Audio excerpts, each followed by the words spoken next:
Of all the pay-per-views that WWE put on in the 1990s, this show would certainly qualify as one of those. I'm John Renton with the retro review of WWE In Your House 6 Rage in the Cage.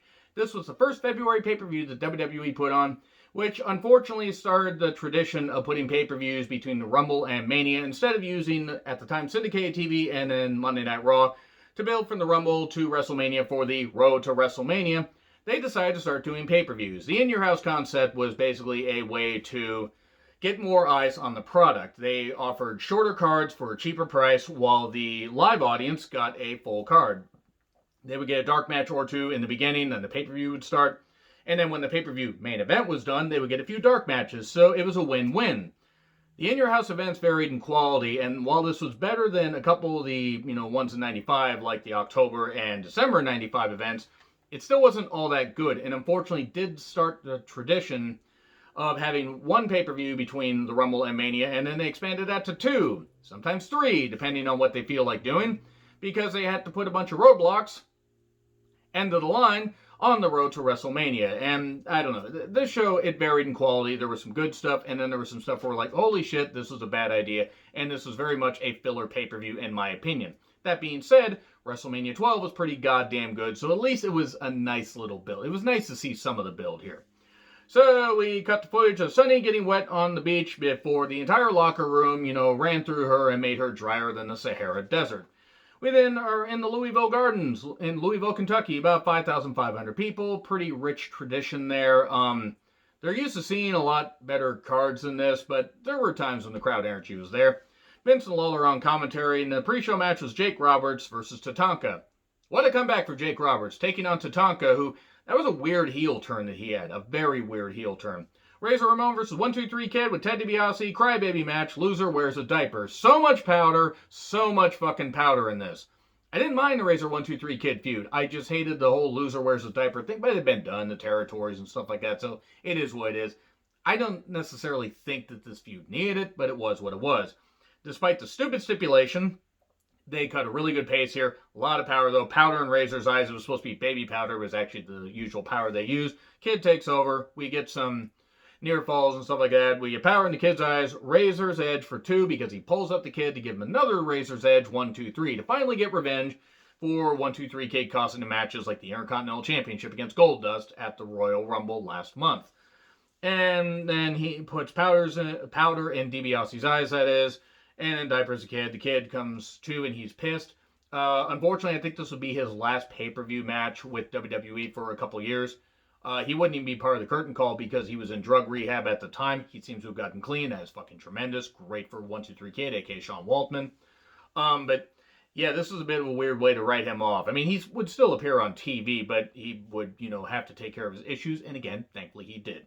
So we then cut back to Sunny and Ray Rougeau, who are talking, and then we see footage on the free-for-all of Sunny being traumatized by Jake Roberts' snake. Not the only snake she encountered in the locker room, not just there, but any locker room, because Sunny was passed around like a joy at a college party, if you know what I mean, and allowed herself to be, so good stuff there. Sunny's a goddamn gutter you-know-what, because gutter human being, gutter trash, and I really don't feel bad for somebody that has been sent through their rehab program multiple times and has not stuck and everything. So if she wants to keep being a trash person, she deserves to be fucking ridiculed. Anyway, Triple H with I don't know who this woman was, but she looked old enough to be his goddamn mother. Kids, that's why you don't tan so much.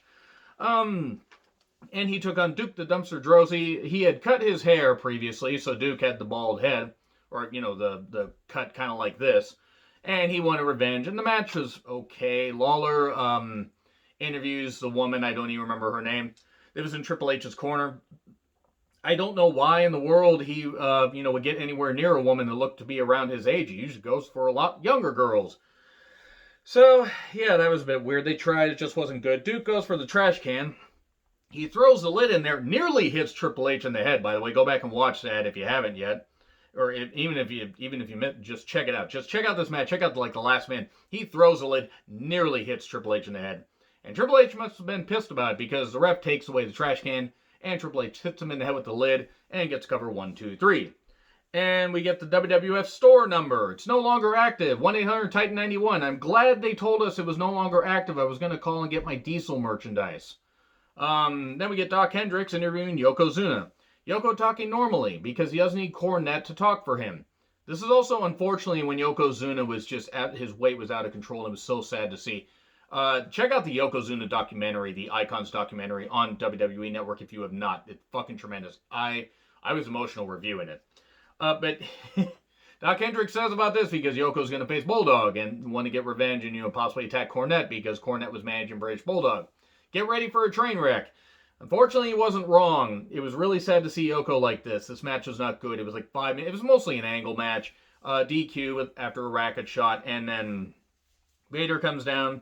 Fresh off of shoulder surgery, by the way. He had to rush back. And after being, suspended. That's why he was suspended after attacking Gorilla Monsoon, because he needed shoulder surgery. So they handcuffed and beat down Yokozuna. This went on for a while. It was to get sympathy. It was supposed to lead to a one-on-one match at WrestleMania 12. Then they had to add 2 guys onto each, side, because they realized that Vader, off of shoulder surgery, wasn't going to be able to work with Yoko, and Yoko could not carry a singles match. He just fucking couldn't. We cut to Goldust groping the tech guy while Marlena watches, because it was the AOL.com chat room stuff that WWE was doing. Video package on Shawn and Owen. Then Shawn swings from the roof to make his entrance. Wow, I mean, it was weird because they were doing the actual in-your-house thing. There was an actual house roof there. Shawn versus Owen with Cornette, #1 contenders match. Winner goes on to face the champion at WrestleMania. Good stuff. It was well built. This is playing off of Owen taking out Shawn, because Shawn got beat up by 30 Marines. Shawn got clean. He's fine now, but it's just back in the 90s, Shawn was not exactly, on the straight and narrow. He didn't exactly have his head on straight. But again, he got clean now, or he's been clean for a number of years, actually about 20 years, and good for him. But they kept doing, the whole thing where Owen was targeting his head. Eventually, Sweet Chin Music 1, 2, 3. This is probably the best match as far as work on the card. And you could argue should have been the main event, even though it makes sense why the main event was what it was. But this at least was good work. Shawn then celebrates with a young fan in the ring. She's around the age that Lawler goes for. You wouldn't think he'd legally be allowed around, girls that age. So anyway, Mania 12 ad. They talked about Mania 11 being, a phenomenon and being, intense and great and everything. And I don't know what fucking event they were watching. It was like a Raw taping. So they're setting up the cage while Piper comes out to be interviewed by Todd Pettengill. And then he takes his job as president seriously. He talks about Shawn facing either Brett or Diesel. It is official. And then says Yokozuna should be smarter, not getting beat down. And Vader, that's not where your jockstrap goes. That was actually kind of a funny line. And it's going to be Yoko versus Vader one-on-one. Yeah, about that. Cornette and Clarence Mason come out.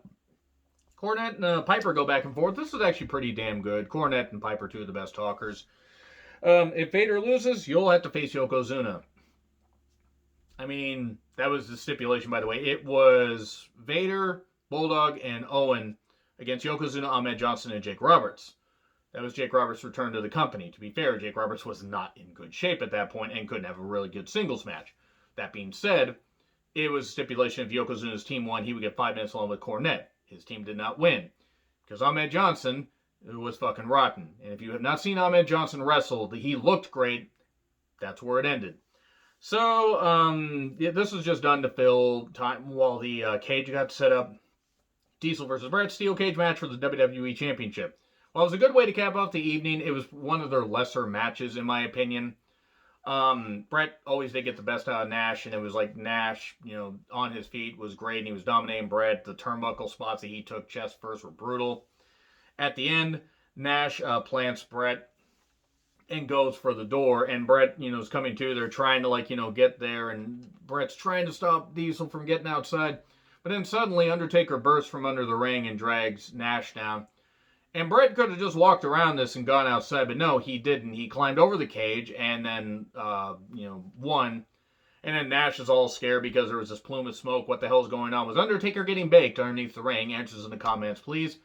Nash runs away and, oh no, what the hell's going on? I can't believe this. It's absolutely fucking ridiculous. Oh no, I saw hell. I saw hell. It was just stuff under the ring. Did somebody shit under the ring? Maybe that's why Nash was all upset. Maybe somebody shit under the ring and it ate through his goddamn tights because his tights were all shredded.